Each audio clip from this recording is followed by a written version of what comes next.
The Chamber of Princes was an institution established in 1920 by a royal proclamation of King Emperor George V to provide a forum in which the rulers of the princely states of India could voice their needs and aspirations to the government of British India. It survived until the end of the British Raj in 1947. Overview. The Chamber of Princes was established in 1920 by King Emperor George V's proclamation on 23 December 1919. After the Government of India.It 1919 was given royal assent, the creation of the Chamber followed the abandonment by the British of their long-established policy of isolating the Indian rulers from each other, and also from the rest of the world.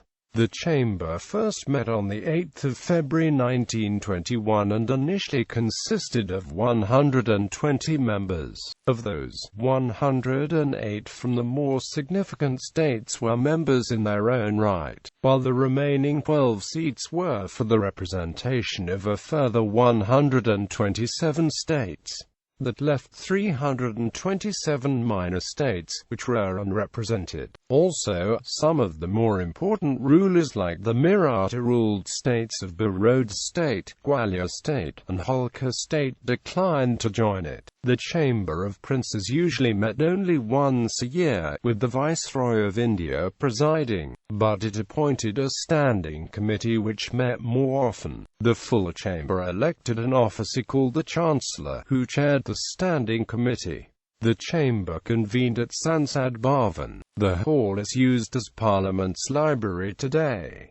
Concerns about post-independence constitution. On 12 March 1940, the Chamber resolved, the Chamber of Princes, while welcoming the attainment by India of its due place among the dominions of the British Commonwealth under the British Crown, records its emphatic and firm view that, in any future constitution for India, the essential guarantees and safeguards for the preservation of the sovereignty and autonomy of the states and for the protection of the rights and interests arising from treaties and engagements and sanads or otherwise, should be effectively provided, and that any unit should not be placed in a position to dominate the others or to interfere with the rights and safeguards guaranteed to them, and that all parties must be ensured the due share and fair play, and that, in any negotiations for formulating a constitution for India, whether independently of the Government of India.Act 1935, or by revision of that Act, representatives of the states and of this chamber should have a voice proportionate to their importance and historical position. Chance is